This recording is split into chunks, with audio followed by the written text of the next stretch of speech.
வணக்கர்களே, மீண்டும் உங்களையே நம்ம தமிழ் டிலைட்டோட டிலைட் மிக்ஸில் சந்தியில் ரொம்ப சந்தோஷம். ஆஃப்டர் கொஞ்சம் லாங் டைமுக்கு அப்புறம் உங்களை மீட் பண்ணுறேன். இன்றைக்கி நம்ம வந்து இந்த வாரம் தீபாவளி ஸ்பெஷல் வீக்கெண்ட், அதாவது ஒவ்வொரு லாங்குவேஜ்லையும் முக்கியமான படங்கள்லாம் ரிலீஸ் ஆகுது. ஸோ அதை பற்றின ஒரு ஸ்மால் ஒரு ப்ரிவ்யூ பற்றி தான் நம்ம வந்து பேச போகிறோம். நிறைய படங்கள் ரிலீஸ் ஆகுது. அதில் நீங்கள் என்ன படங்கள் பார்க்க போகிறீங்க, நான் என்ன படம் ஆல்ரெடி புக் பண்ணியிருக்கேன், அதை பற்றி தான் நீங்கள் பார்க்க போகிறோம். ஸோ நாளைக்கு தமிழில், அதாவது நாளைக்குங்கிறது மேபி இந்த வீடியோ போஸ்ட் ஆகுது நாளைக்கே இருக்கலாம். ஸோ இன்றைக்கி அந்த கேட்டகரியில் பார்க்குறப்ப இன்றைக்கி தமிழில் பார்த்தீங்கன்னா பைசன், டியூட், டீசல் அண்டு கம்பி கட்ட கதைன்னு சொல்லிட்டு நம்ம நட்டி அவனோட படங்கள்லாம் ரிலீஸ் ஆகுது. அண்ட் தெலுங்கில் தெலுசுக்காதா அப்படின்னு சொல்லிட்டு நம்ம சித்து சொல்லிட்டு ஒருத்தர் நம்ம ஒரு சில படம்லாம் பண்ணியிருந்தார், ரொம்ப கம்பெனி படங்கள்லாம் பண்ணியிருந்தார், அவரோட இது ஒன்று. அண்டு ஹிந்தியில் தம்மா, அது வந்து 21 தான் ரிலீஸ் ஆகுது, டியூஸ்டே ரிலீஸ் ஆகுது. மீன்ஸ் தமிழில் வந்து தமிழ்நாட்டில் வந்து பார்த்திங்கன்னா உங்களுக்கு வந்து மண்டே வந்து, அதாவது 28 வந்து தீபாவளி. அண்ட் ஹிந்தியில் பார்த்திங்கன்னா 21 டியூஸ்டே தீபாவளி. ஸோ அந்த படம் டைரெக்டாக வந்து அன்றைக்கி தான் ரிலீஸ் ஆகுது. ஸோ தமிழில் நான் சொன்ன மாதிரி டியூட், பைசன், டீசல். இதில் நான் வந்து பார்த்திங்கன்னா வந்து for example dude morning show book பண்ணியிருக்கேன், and Bison night show book பண்ணியிருக்கேன். டீசல் அப்கமிங் டேஸில் பார்த்துட்டு அதுக்குள்ள ரிவ்யூ என்னன்னு கொடுக்கலாம். ஸோ இதில் வந்து பார்த்திங்கன்னா உங்களுக்கு வந்து டியூட், அதில் பார்த்திங்கன்னா ட்ராகன் அப்படின்னு ஒரு மிகப்பெரிய ஹிட்டை கொடுத்துட்டு நம்ம பிரதீப் ரங்கநாதன் அவரோட அடுத்த 3வது படமாக அஸ் அ ஹீரோவாக இந்த படம் வந்து பண்ணியிருக்காரு.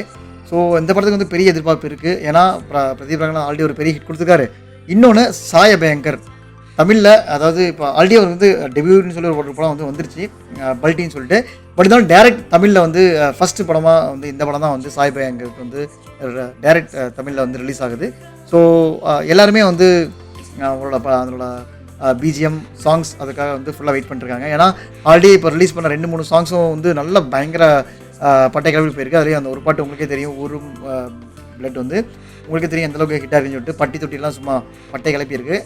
அந்த வகையில் இப்போ அவரோட பிஜிஎம் ஸ்கில்ஸ் எப்படி இருக்குது, பிஜிஎம் ஆக்டிவிட்டீஸ் எப்படி, மீன்ஸ் பிஜிஎம் எப்படி போட்டிருக்காரு, அதுவும் வந்து பார்க்க வேண்டியதாக இருக்குது. ஸோ அதனால் அதுவும் ஒரு மிகப்பெரிய எதிர்பார்ப்பு இருக்குது இந்த படம். இன்னொன்று, இந்த படத்தை வந்து டைரக்ட் பண்ணுறது பார்த்திங்கன்னா வந்து சுதாகங்கரோட அசிஸ்டன்ட் தான் மிஸ்டர் கீர்த்தீஸ்வரன். அவருக்கு இந்த படம் டெபியூ மூவி. ஸோ ஒரு யங் ஒரு குரூப் தான் வந்து இந்த படத்தில் ஜாயின் பண்ணியிருக்காங்க, மீன்ஸ் என்டையர் டீமாக இருக்காங்க. மமிதா பைஜு, அவங்களுக்கு இந்த படம் தமிழில் டெபியூவாக இருக்கும். ஆல்ரெடி வந்து மலையாளத்தில் ஒரு சக்கப்போடு போட்டு ஒரு பெரிய ஹீரோன்னு சொல்ல முடியாது, மலையாளத்தில் ஒரு 4-5 படம் பண்ணியிருந்தாலும் இப்போ அவங்களோட இந்த ரீசன்ட் படத்தில் வந்து உங்களுக்கே தெரியும், அது மிகப்பெரிய பிளாக் பஸ்டர் ஆகி என்டையர் என்ன சொல்கிறது, கனவு கண்ணின்னு சொல்லலாம். ஸோ அந்தளவுக்கு அவங்க வந்து அவங்களோட பேர் வந்து வாங்கியிருக்காங்க. ஸோ தமிழில் இந்த படம் அவங்களுக்கு டெபியூ மூவி. ஸோ இவ்வளோ ஒரு ஸ்பெஷாலிட்டி இருக்கிறதுனால இந்த படம் கண்டிப்பாக ஒரு மிகப்பெரிய எதிர்பார்ப்பில் இருக்குது. படத்துக்கும் புக்கிங்கில் சொல்லப்போனால் நிறைய புக்கிங்ஸ் வந்து இந்த படத்துக்கு வந்து இருக்குது. புக்கிங் ஷோவில் பார்த்தீங்கன்னா last 1 hour, last 10 hour, last 24 hours பார்த்தீங்கன்னா இந்த படம் தான் வந்து டாப்பில் இருக்குது. ஸோ ஓகே, அடுத்து 2வது படம் நம்ம விக்ரமோட சன், அவர் நடித்த படம். ஸோ துரு விக்ரம், அவருக்கு வந்து பார்த்திங்கன்னா ரீசனாக இல்லை, அவர் நடித்த 3 படங்களுமே வந்து அவ்வளோ பெரிய படங்கள். என்ன சொல்கிறது, அவருக்கு வந்து ஒரு ஓப்பனிங் கொடுக்கல. ஆஸ் அ ஹீரோவாக அவர் வந்து முன்னிலைப்படுத்த முடியலன்னு சொல்லலாம். ஸோ அப்படி இருக்கிறப்ப இந்த படம் தான் என்னோடய ஃபஸ்ட்டு படம், நான் இந்த படத்தை என்னோடய ஃபஸ்ட்டு படமாக கன்சிடர் பண்ண போகிறேன் அப்படின்னு சொல்கிறாருன்னா, ஒரு ஹீரோ சொல்கிறாருன்னா இந்த படத்தை வந்து அவர் எவ்வளோ நம்பியிருப்பார். நம்பர் 1. அண்ட் இந்த படம் நம்ம மாரி செல்வராஜ் இயக்கத்தில் அந்த படம். கண்டிப்பாக அவர் வந்து அவரோட எதை பற்றி பேசுகிறோம் உங்களுக்கு புரியும். மீன்ஸ் அதை அவரை பற்றி பேச தப்பு இல்லைன்னா தான் சொல்லுவேன். ஏன்னா அவங்க அந்த ஒரு குறிப்பிட்ட வர்க்கத்தோட வழிகளை வந்து எந்த ஒரு டேரக்டரும் வந்து பேச முன்வராதப்ப அவர் வந்து பேச முன்வராரு. ஸோ அதனால் அந்த படத்தை வந்து நான் வரவேற்கணும்னு சொல்லலை, அட்லீஸ்ட் கண்டிப்பாக அப்படி ஒரு சமூகத்துக்கு என்ன விஷயம் நடக்குதுங்கிற ஒரு முன்னிலைப்படுத்தல இந்த மாரி செல்வராஜ் தனித்துவமாக இருக்கார். அவர் ஒரு வேலை பண்ணட்டும். கண்டிப்பாக படம் வந்து சொல்ல போகிற வழிகளும் சொல்ல போகிற விஷயங்களும் வந்து மக்களை கண்டிப்பாக ஏற்றுக்கிற வகையில் இருக்கிறப்ப கண்டிப்பாக அந்த படம் வந்து ஒரு மிகப்பெரிய ஒரு அக்ளைம் ஆகும். எனக்கு தெரிஞ்சு மாரி செல்வராஜ் அவரோட வேலை சிறப்பை செஞ்சிருப்பான்னு நம்பலாம். அண்டு 3வது படம் டீசல். ரீசெண்டாக லப்பர் பந்து அப்படிங்கிற ஒரு பிளாக் பஸ்டர் கொடுத்துட்டு மிஸ்டர் ஹரிஷ் கல்யாண் வந்து இந்த படம் அடுத்த படமாக வந்து கொடுத்துருக்காரு. இந்த படத்தோட டைரக்டர் பார்த்திங்கன்னா வந்து மிஸ்டர் மன்னிக்கணும், அவரோட பேர் வந்து நான் கீழே வந்து போடுறேன். பட் ஆனால் அவருக்கு வந்து என்னென்னா அவரோட ஃபஸ்ட்டு படம் அடங்காதே அப்படின்னு சொல்லிட்டு ஜி பிரகாஷ் பண்ணியிருந்தார். அந்த படம் வந்து ரிலீஸ் ஆகலை, ஒரு சில அரசியல் காரணங்களுக்காக ரிலீஸ் ஆக முடியல. இருந்தாலும் டீசல் அப்படிங்கிற படத்தில் திருப்பி இந்த ப்ராஜெக்ட்லேயே ஒரு 2 years ஒர்க் பண்ணி இந்த படம் வந்து திரை கொண்டு வந்திருக்காங்க. இந்த படத்தில் வந்து ஒரு மிகப்பெரிய அரசியல் இதுலேயும் வந்து ஒரு சில அரசியல் பேசுகிறாங்க. இந்த டீசலை மையமாக வச்சு அதெல்லாம் வந்து இந்த மீனவர்கள் ஃபிஷர்மேன் அவங்க படுற பாடுகள் அதை வச்சு ஒரு படமாக வந்து பண்ணியிருக்காரு. ஸோ இந்த படமும் எனக்கு வந்து அந்த டேரக்டர் பண்ணதுனால இந்த படம் மேலே ஒரு எதிர்பார்ப்பு இருக்குது. அதுவும் இல்லாமல் இந்த படத்தோட பாடல்கள் ஆல்ரெடி பேன் இண்டியா வைரல் அப்படின்னு சொல்லலாம்.